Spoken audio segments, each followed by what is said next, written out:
There are dire warnings that New South Wales will be hit by increasingly extreme weather. 2015 was the hottest year since climate records began. Your show this July was the single hottest month in recorded history. Australia sweltered through its hottest spring on record. Climate change is now affecting every country on every continent. It's the rate that's of great concern.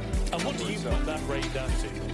Oh, it's human activity. We have everything we need. Some still doubt that we have the will to act, but I say the will to act is itself a renewable resource. Hello and welcome to Climactic, a podcast on the Climactic Collective, a group of independent podcasters from across the range of the climate communities of Australia and New Zealand. Every week on Climactic, rain or shine, we either produce or feature an episode of a climate-engaged podcast. This could be from one of the shows on the Climactic Collective or beyond, and you'll always find a link to the show we're featuring at the top of the show notes. My name is Mark, and I'm the publisher of the Climactic Collective and of this show. And if you ever have any questions, I'm always reachable at hello@climactic.fm.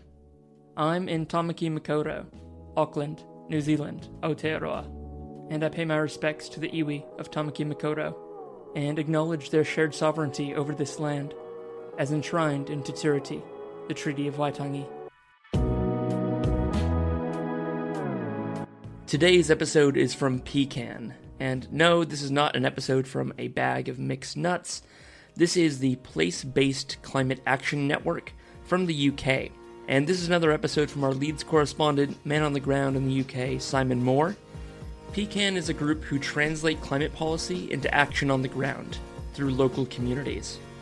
They're a way of networking between the three city-based climate commissions that have already been set up in the UK, in Leeds, Belfast, and Edinburgh. And in this episode, Simon and Jamie Brogan from the Edinburgh Climate Change Institute talk to us from COP26, and then what's happened afterwards. You'll hear the voices of many other members of the UK climate community, and this is a great episode I thought was well worth sharing with you today. But another reason why I thought I'd share this one with you is Simon and everything happening in the UK was top of mind, as just yesterday he joined a call that I was on to give a skill share about podcasting and the history of the Climactic Collective and what we've learned from running it over these last 4 years. That was from the Scottish Communities Climate Action Network, and I'll be able to share that talk with you in the coming weeks. It was a lot of fun, and that's why the UK was top of mind. So please enjoy this episode. It's a great one. Simon's really come into his own as a producer and an editor, and you're going to enjoy it.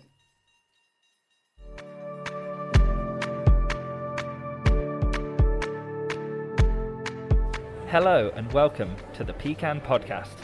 I'm Simon Moore. And I'm Jamie Brogan. We're not your usual hosts. We're bringing you a very special episode directly from Glasgow from COP26. So we're looking across to the blue zone with hope, and we're here in the green zone talking about our work on place-based climate action, remembering that we're part of a global community and looking to find out what others think about place-based climate action in their own communities and countries. Fabulous. Hopefully going to be a great show. Are you ready for action? Yeah, let's do it.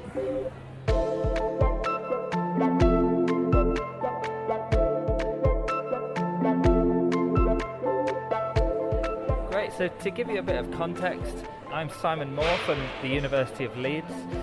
Jamie here is from the University of Edinburgh, as well as Edinburgh Climate Change Institute. Thank you very much. And yeah, we're here. We're representing PCAN. We've just been on the UK COP26 Universities Network stall. We've been talking to punters and really sharing the ethos of the climate commissions and the sort of place-based approach that our projects have been really showcasing. What's it been like so far for you, Jamie, for people that have never been to a COP? What's it look and smell and feel like? Well, it's just great to see such a kind of diverse audience of people who are really engaged in a climate conversation. I've been talking to them a lot about our work on place-based climate action. People have been really interested in that. I've been talking a lot around some of the economic model and the roadmaps that people do, and people are asking really intelligent questions. They see that this isn't easy stuff. They see that there are challenges, but they're up for those challenges. So real kind of energy, real kind of, positivity. But nobody's shying away from the fact that we've got a lot of work to do over the next 2 weeks and then the next 10 years. Yeah, that's absolutely right. So it's the Monday of COP right now, Monday the 1st of November. As you say, people are kind of smiling and positive and quite hopeful. We are looking across the River Clyde and we can see the zone we're actually not able to go into. It's more for the kind of high-level delegates. But yeah, like you say, there's a lot of hope and energy here, I think. And I think the plan is to go and wander around and talk to some of these people. What do you reckon? Yeah, let's do it. Let's go talk to some folk. Okay, well, we'll soon to be bringing you some conversations with some of the other Green Zone delegates. So, lovely to meet you. What's your name and what brought you to COP and what do you hope to see and learn at COP? Oh, my name is Gill Rodriguez. I'm from the International SeaKeepers Society and we're an ocean non-profit concentrating on ocean conservation and research and education. And I came along to hear the Schmidt Ocean Institute talk this morning, which is fascinating in the panel. Well, welcome, and I hope you enjoyed your talk this morning. Our project, as I said to you before, is very much about localisation and place-based climate action, and we've been very focused on working in 3 cities, Leeds, Edinburgh, Belfast. We're conscious that we're a global conference, and we're really interested to hear what local climate action means to other people, and whether you think local action and action that's connected more to local communities is likely to be more effective than large-scale global pledges that we're likely to see on the other side of the Clyde there. Yeah, it's quite interesting. I think sometimes the idea of a large global conference where people come with a lot of hot air and they make pledges and then they go away, and then does it actually happen at the ground level? Well, I think that events like this that brings the public together to make their own individual pledges is incredibly powerful. And if you put both together, we can actually get somewhere. And I've noticed today people are signing pledges, people are agreeing to do their bit, whether it's to wash their hands in cold water, whether it's to make sure they recycle and they bring it home to their own communities. So I think the big message is filtering down to everybody else, and we're starting to take responsibility for what comes next.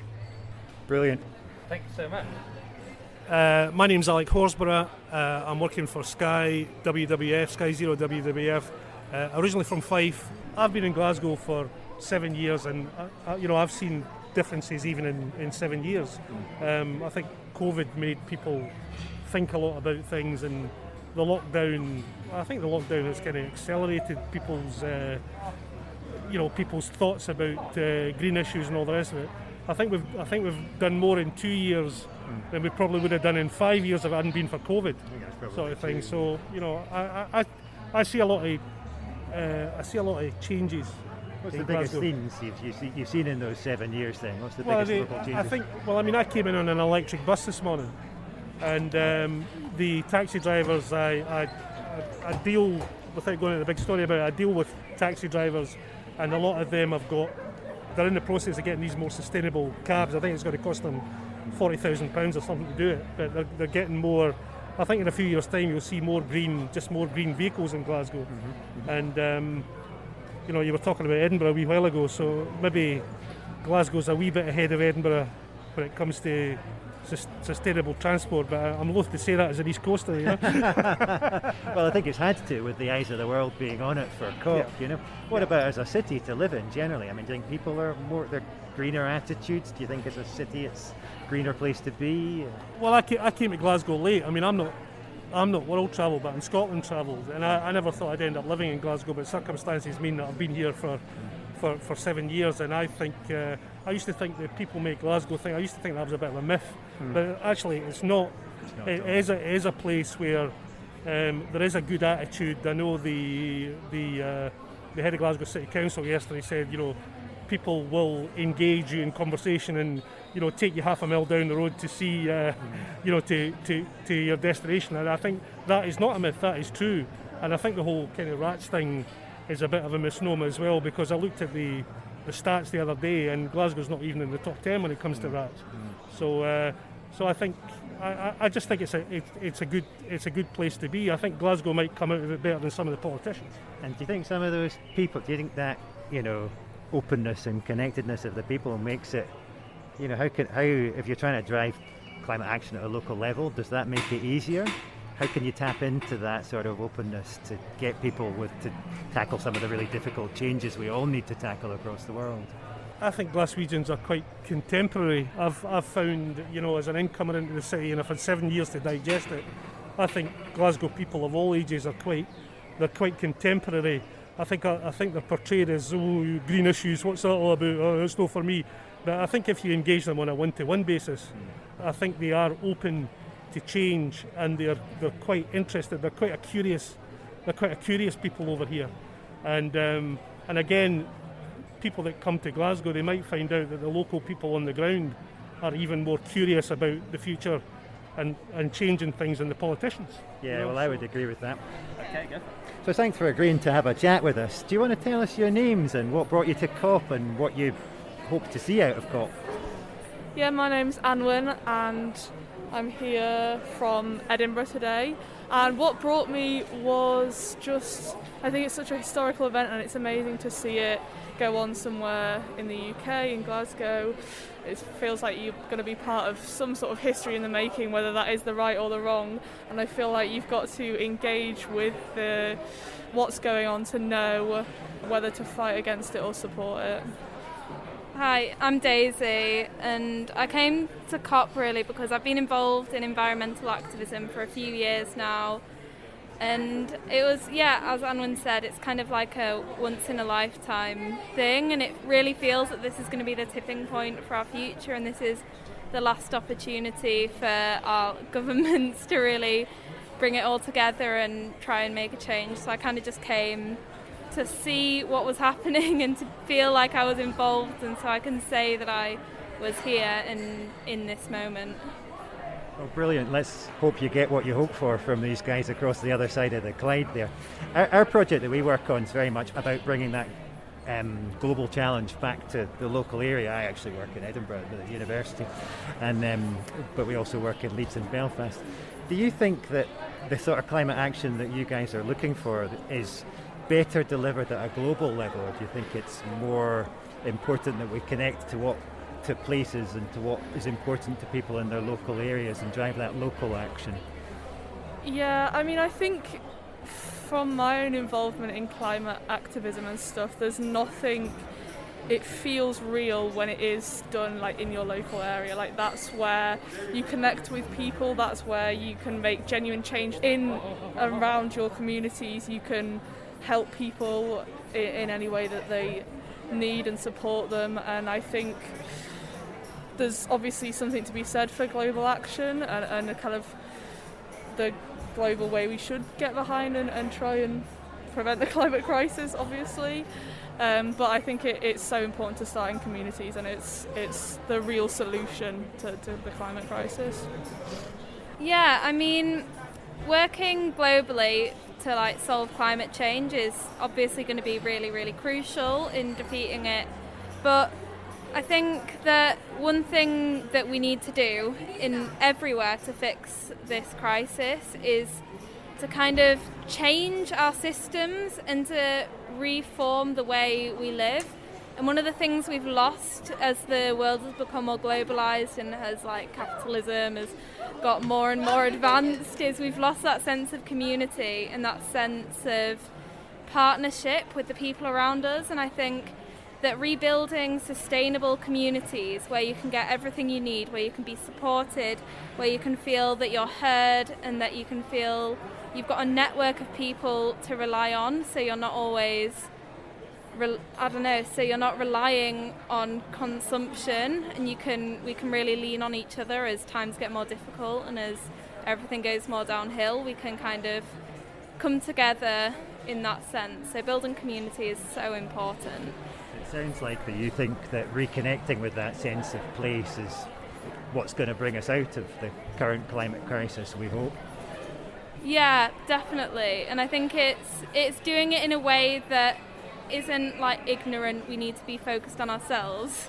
So we need to look after ourselves, but also be aware of the wider world, and also be willing to spread that community and to make it and to expand it, and to kind of just have this idea of community in the sense it's not us against them, it's us all together, all with each other, fighting this. And how do either of you have any thoughts on how you bring that sense of community up to a global level in a global conference with all of the diverse delegates you've already seen today?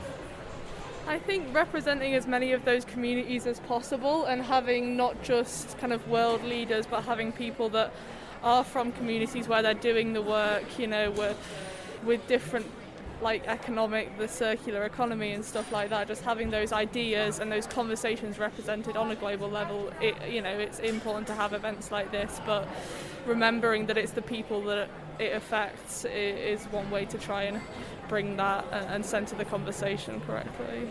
And that doesn't matter where they're in the world, it's where it affects them, where they live. Exactly. Yeah. Thank you, brilliant. Thanks for doing that. So tell us about this music from Mother Earth. Well, this was a song that I wrote with a friend about Mother Nature asking for help. Listen, my children, we don't have much time. You must help me, please. Will you help me now? The water's rising. We put it to a video, and then we thought, what will this sound like in a different language? Will you help me? I can't do this alone.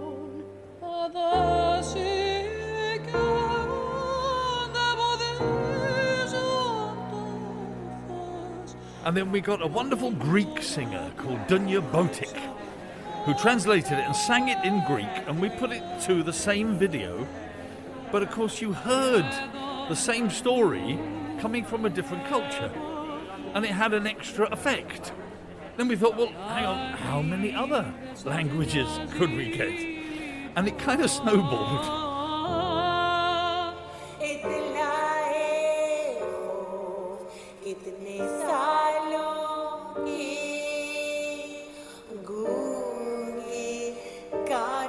So we've now got 25 different languages that we've done, and we're looking for more all the time. So if anybody who's listening listens to the project, it's on the Mothership Earth Song.com. It's on a website. We have Spotify album of the first 13 versions, and we're going to get the second album out. And we're using it to get the word out, really. We're calling it a COP26 super spreader. But the good kind. Of the good kind, exactly. I thought it was about time we got a good connotation to super spreader. And what's the story you're telling in the song? It's Mother Nature saying, it's very, very late. Please, will you help me? I can't do this alone. It's just enough time to change things. It ends up sort of with an optimistic feel, because I think you can either go the doom and gloom, or you can go, let's see what we can do. Some people have given up. They said, oh no, I have friends who say, no, 10 years, we're finished, full stop. I can't go down that route. I think we need to just, try as hard as we can. And you say you've done it in these different languages. I mean, does the song mean different things to different people from different cultures? Yes, I think, yes, it does. And what we've been doing, we've updated the video, and we've been putting each of the tracks out now separately. So the Greek one went out today, and I found a picture of a 300-year-old olive tree as a result of the fires in Greece this year. And I didn't know, but olive trees, they burn from the inside out. And that's why it's incredibly difficult to put the fire out, and heartbreaking to see. And it's a stark image. And we tried to take the different images or different stories from each of the countries. So the Chinese, the Mandarin version. You have the image, do you remember that in this summer of the underground station and the tube train with the people up to their necks in water? Yeah. Absolutely terrifying. And it's the fact that it's happening everywhere. You know, we can no longer say, oh, well, that's happening to them. It's happening to us. So, you know, it's not a case of we own the earth owns us. So you've really captured what climate change means to different people in different places in different ways. Yes. Do you think they all recognise that it's the same problem, really, that's causing all of these different impacts? Well, the problems are multiple, really. And it's a united front if we can address them. I mean, I will be going on the demonstration, and I've just found a wonderful image of King Cole, C-O-A-L. He's got a crown, but it's a skeleton, you know, and that is one of the issues. Yeah. The king is dead, you might say. Well, hope if only he was. If only he was. No, the king is killing us. Is what the message of that is. You know, I think China are building 60 coal-fired power stations as we speak, aren't they? Yeah, I understood. Something like that. It's a scary number. I mean, it's to a certain extent, they have a dichotomy. You know, our industrial revolution was built on coal. And we did very nicely out of it, thank you very much, prior to knowing the devastating effects that it had. And China is now building. And the Red Dragon is being fed by coal. And they put a cap on their energy prices, haven't they? And they say these companies can't charge more than this cap. But it's costing more and more for them to produce electricity. So they're saying, okay, well, if we can't charge anymore, we're not going to produce electricity, and they've got massive outages in China. And they go, okay, well, you tell us what we do then. Anyway. I wish I had an answer to all. I know. It's it can appear so black and white, but it's much more grey. And have you found with your music and with your song, has it inspired people? Has it connected more locally with people? I mean, we started off, just one or two, and then somebody said, "Oh, I know so and so, Italian, but she could sing it." And I was over on. We were looking for a Polish version, and prior to this week, I was over on the Isle of Bute, and we hired some electric bikes. And the fellow who was in charge of hiring the electric bike was Polish. I told him about it. He went, "I have a friend in Poland. She is a singer. She has an album. She is recording it as we speak." Oh, great. He did the translation that night. Brilliant. Wow. He said, "There you go. There you." Oh, it's wonderful. And I've just been to the Living Languages talk here, where they're taking different languages around the world and getting particular words. And a gentleman who's with the Scots Gaelic, we've got a wonderful connection there. And anyway, it just goes on. I thought, it'll stop in a month, but it's kind of taken over. Anyway. So for our listeners, we're talking about the Mothership Earth Song, and you can get it, I think you said you had a playlist on Spotify. It's on Spotify, the first album, the first 13, that's it. But the others are on our website, and please do have a listen. You'll find your favourite. They're all different versions. We've tried to incorporate instruments from different cultures. We just had 4 from Mumbai have come in. Sanskrit, Marathi, Gujarati and Hindi. And they've added their own instruments, and it's wonderful. But if you have a listen to that and you think, oh, hang on a minute, I could translate this, or I know a singer who could do that language. We're aiming for World Radio Day, which is a UNESCO event, on the February the 13th of next year. And our ambition is that on that day we have the same song sung around the world at the same time on the same day. In different languages. In different languages. Wonderful. You never know. Wonderful. There we go. All right, guys. That's great. Thanks so much. That was Keith Bartlett from the Mothership Earth Song. Thank you. Brilliant. Thanks a lot. Good luck. Peringatan sejak lama tak dipedulikan,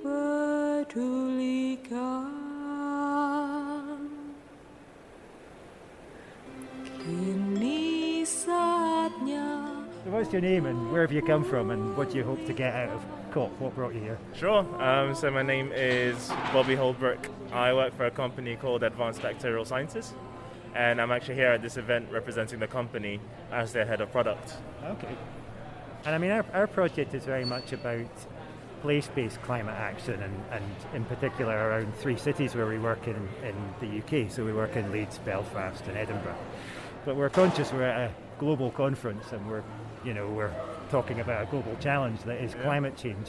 Do you have, and your company might have a perspective on this, do you think that kind of climate action is more effectively delivered at a local level or national things like are happening across the Clyde there?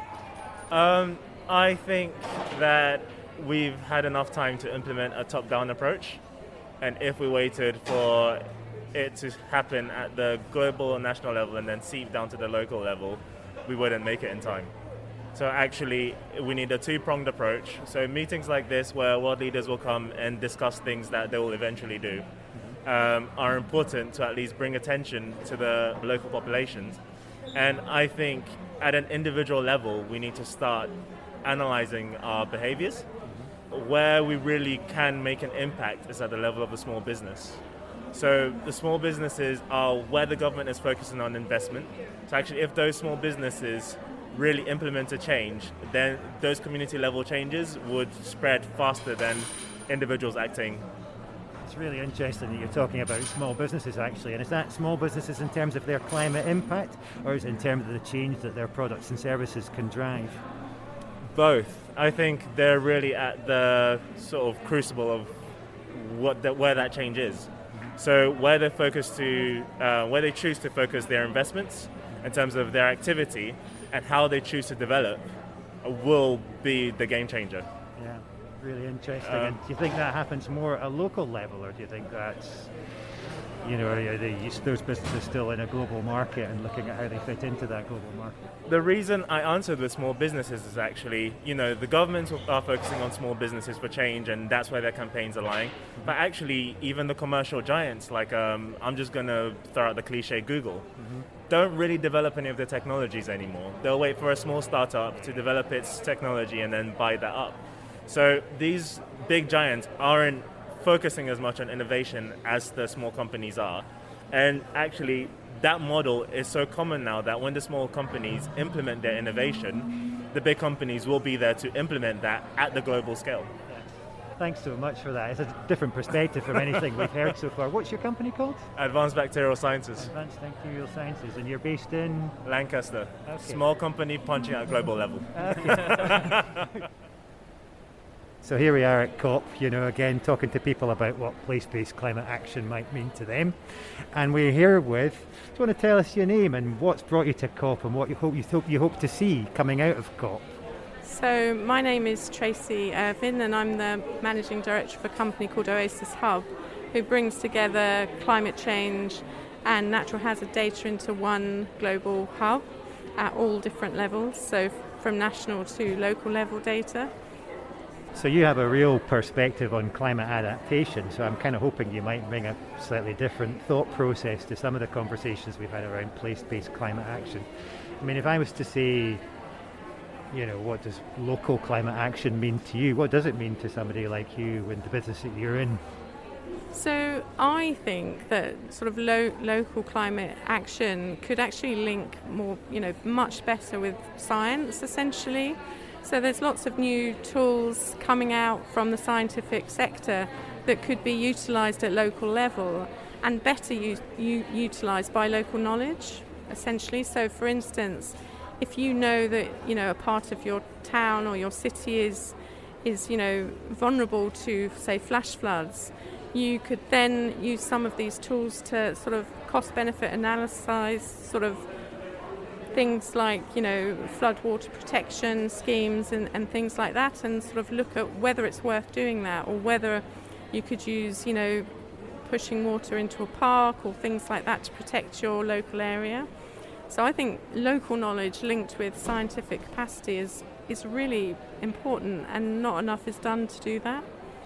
So you're really talking about a very place-based approach to tackling that global challenge that is climate change, because you need to tap into people's knowledge of the specific local challenges in order to tackle it most effectively.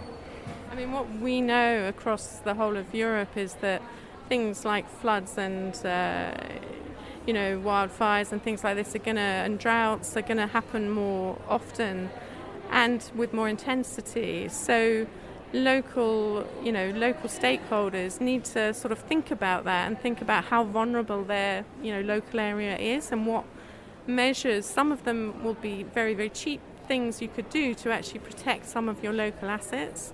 It's not all about spending high amounts of money. Some of it's about using, say, the local maintenance budget to, when you do the maintenance, to then feed climate, improving your area against climate change. So think about that. And if you're going to learn those very local lessons, what opportunities do you see then to maybe scale them up and share those lessons on a more global, you mentioned you work across Europe, on a more sort of global scale? Yeah. Well, I think that's already happening. There's things like We Adapt, which is set up to share information on adaptation to everybody. And so across Europe, people are sharing case studies on what they've done. And I think that type of initiative, we could do it for the UK as well, could be quite an important thing where people can share real life experiences of how this can be done, rather than it all being theoretical and people feeling hopeless. People can do things about it. I've been involved in projects where one community got together, and this was in the UK, to take action against climate, and basically they did so much. They protected their village from a major flood, and so it looks like in insurance purposes they were like on a hill, whereas in fact they were the same as everyone else, but they'd done so much to protect their village that it looks like essentially they're not a flood risk when actually they are in a flood risk zone. So local communities can actually do a lot working together. Yeah, and I suppose if you hear something from a real person, then you're more likely to think, well, that can make that work here, Yeah, I mean, I think this aspect that every one of us has, some power, even if it's just identifying where the problem areas are. People that walk their dogs or, walk to the shops, they know where the risks are, the flood risks are. So they can, feed that into their local authorities to say, look, there's a problem here, and if we get a real deluge, it's going to flood, and property's going to, be damaged. Just through small-scale floods, not necessarily the large-scale flooding. It's not all about large-scale floods. So, yeah, there's a lot we can do to protect properties, really. Brilliant, Tracy, thank you. Do you think adaptation gets enough focus? Absolutely not. It's all focused on mitigation, and I actually think that, a lot of damage has been done to the atmosphere, and there's scientists looking at in terms of intensity of floods, they're saying actually the future is really worrying. And so climate adaptation should be happening now. It's not something in the future. Local communities can actually do a lot, and it could actually improve, both their protection, but, there would be ways of having more green space, for children and things like that without, costing very much. So there's a lot people can do at local level, I think. That's a great note to finish on. Thank you very much. No problem. So hello, thanks for agreeing to have a wee chat with us. What's your name and what brought you to COP? Richardson, and I'm a scientist, I suppose, and I've come here because I'm interested in action on climate change, very much so. My main objective is I actually produced a film for this called Overpopulation, or the interrelationship between overpopulation and climate change, of which there is very much so, I think. Brilliant. And you've come to the right place, hopefully, for climate action. We'll see how they get on across the water there. I hope they do get on. Unfortunately, I'm not one of the... I'd love to be... If I were them, I would certainly tomorrow... I think we've got to the technology now where we can certainly... All our cars could be converted in the next 3 years to electric. And I think probably a lot of our large vehicles would go into hydrogen. We've certainly got to a technological level where we can achieve an awful lot very quickly, and I think we should. And I wish that India and China and Germany would get rid of their coal power stations. I look forward to Desertec, the big, actually generating the larger projects, seeing some larger projects take place, like Desertec, which is exporting energy from the Sahara into Europe, and that sort of thing happening. And that's what's nice to come here. You tend to meet, although I haven't yet met them yet, you tend to meet scientists who are doing that sort of thing. Although I've been to several COPs. I've been to one in Paris and I went to the one in Copenhagen. But this one's slightly different, there's less scientific side events here. And it sounds like you don't think the barrier to tackling climate change is technology. It's very much about behaviours and cultures and values and attitudes. Business, people. I come from an island that's very wealthy, but it's also very miserly, and it really does astound me at how people are not converting to electric cars, even though they have the money. They have these enormous, great big multi-million houses, yet they still drive. I cannot understand SUVs, and that it's something that government could change tomorrow by taxing them and by giving incentives, and you can wipe out presumably a good 10% of our energy, and we've got to invest obviously a lot more in renewable energy to get things going. We're doing brilliant stuff in the UK now. 40% of our electricity comes from those sources. I think we could do more. And I think nuclear, unfortunately Germany is very anti-nuclear, and I don't quite understand why they're so. And from what you're saying there, do you think climate action can be more effectively delivered at a local level where it more connects to local challenges than, with global pledges and I think global it can commitments? both levels. I think the government could really help by putting tax incentives. I mean, what have they done to tax the motor car out of existence? They haven't. You're probably running an hydrocarbon car. I don't know. Are you? A bike. A bike. Oh, well, that's even better. But majority of people come here and still in. I know they're more expensive, but there's no reason today, if you've got, to not have some sort of have an electric car. I think now, because the prices are coming right down. It's government too. I mean, remember, China produces a very good electric car at about £20,000, whereas the nearest thing we have is about £30,000 here. And then it's going up to Teslas at £40,000-50,000. And realistically, you've got to get, I think, the price down to about 20,000, and it should be there if they pushed it. I don't know why this country doesn't do it, but we don't. I know we've done magnificently in wind power, for instance, in this country, and bravo for that. I think, and we're doing a lot on hydrogen, but we could do a lot more. For instance, I do think we could get the Saudis and that sort of to produce a hydrogen plant. Show them that there's an alternative.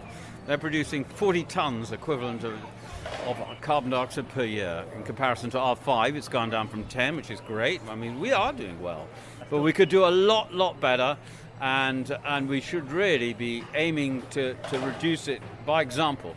And I think we haven't done enough. I say cars now, and then the heavy vehicles, the trains and the lorries to be converted to hydrogen now. There's a Daimler, there's a Rolls-Royce engine out there that works off hydrogen. There's another one, there's a JCB that works off hydrogen coming out next year. So hopefully we'll go down that line. Maybe I'm imagining the technological inventions coming forward, but I think we could do a lot more. And I pray that we do. And I think individually, yes, on a local, on a ground foot level, I think that most people are. You listen to most people are very aware. The sort of society is very split, but I think that 50% of society are quite aware.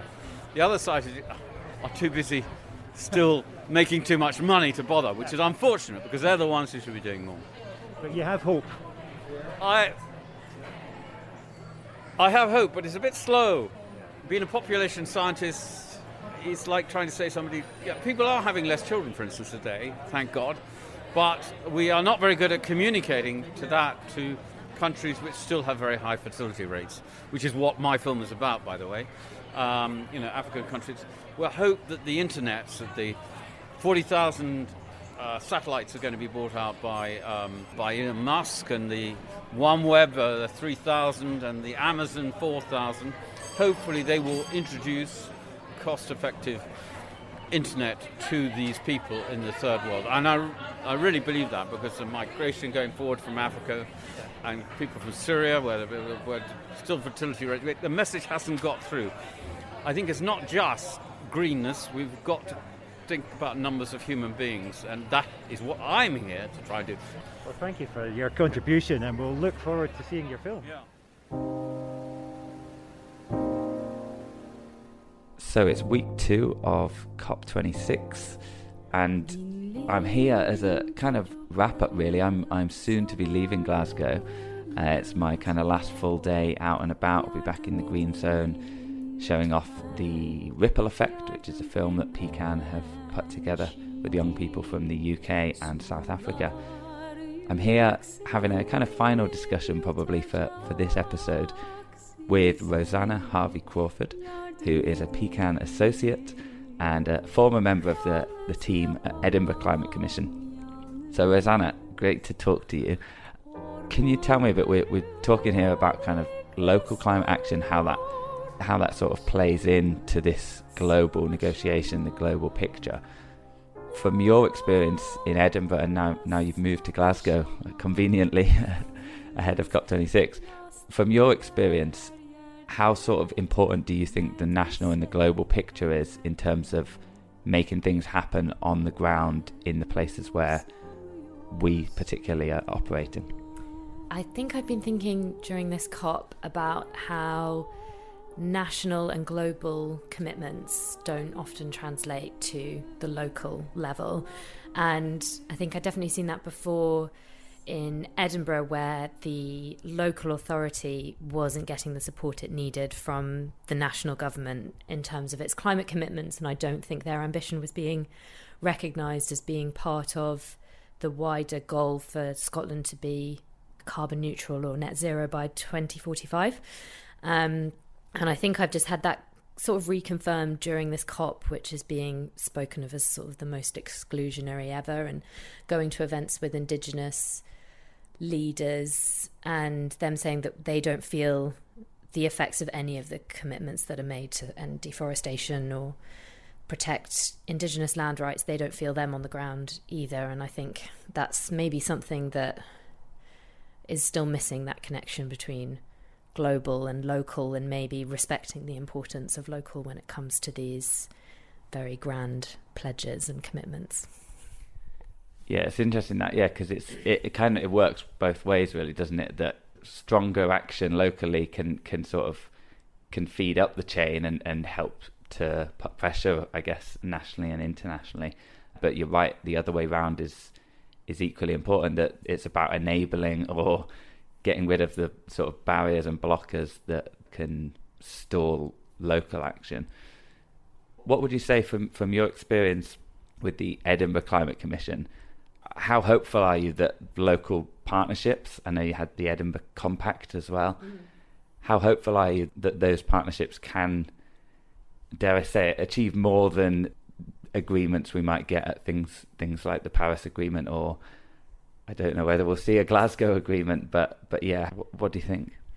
I think a lot of these local commitments, I think like the Climate Compact or a city pledging to become net zero, as challenging as that may be, they feel a lot more tangible, and I think it's easier to hold the people who make those commitments to account. And that was a really important part of the Climate Compact, like how to ensure accountability and high standards from the people who signed it. Whereas, again, another thing that's been spoken about during COP is how many pledges and promises have been missed in the past, and I think that's because accountability hasn't been written into those pledges, and it's quite hard when it's different global institutions to sort of pin down who's responsible. So I think I feel more positive about local commitments, and also that I think we are seeing a more engaged population in terms of climate change, and I hope that local populations do feel empowered to hold their politicians and their local politicians to account over their promises. I totally agree with you there. Just as a final point, it's Monday, the second week of COP, so we've just had these kind of huge marches. Friday and then Saturday was enormous. What's your experience as a resident of Glasgow, as a Scot? What's COP been like for you, and what's it kind of felt like to be part of it? It's a difficult one. I think living here in the lead up has just been very interesting. You might know we had sort of train strikes. We're currently having a refuse strike during COP, where sort of locals have been told not to leave out their bin bags. And I think maybe there's a bit of a sense that COP is something that's just sort of happening to Glasgow, as opposed to, something that's happening with people in Glasgow. I do think, I mean, I'll probably never live in a COP city again, and I work in climate change, so it's been great to be able to experience that. But I think it's a shame. I think there's been an opportunity missed to sort of engage the population here and in Scotland maybe a bit more. And that sounds very negative. I mean, obviously it has been, this weekend was amazing with the marches, and I know we were both there on Saturday, and it was freezing and raining, but there was an amazing energy. And I think what's been brilliant about this COP is seeing all these amazing young climate activists and seeing them sort of in pictures around the city, and that's been probably the best part of it for me. Makes me feel more positive for the future. Great. Well, thanks for painting that picture. It was kind of remarkable being part of those giant marches and seeing all those people out there. I think I kind of totally agree. I think I always find myself catching myself when I'm like, nope, you're being too negative and pessimistic, and you need to pull yourself back to having some hope. But then occasionally going the other way and thinking, you're dreaming now. You need to engage with actually what's going on and find that balance where you feel empowered to act because of the urgency, but not overwhelmed and sort of defeatist that it's game over when it's obviously not. Amazing. Well, thanks for joining me to round off the PCAN podcast. It's been great talking to lots of different people, myself and Jamie in the Green Zone, and you helped us out on the PCAN stand last Monday, so thanks again for that. But thanks to everyone that's listened and everyone that took the time to talk to us and give us their perspectives from around the world about the importance of local action here on the global stage, Glasgow, during COP26. So thanks for listening. I've been Simon Moore, just been joined by Rosanna Harvey-Cr, and Jamie Brogan helped to introduce the episode. So thanks again, and we'll see you next time on the PCAN podcast.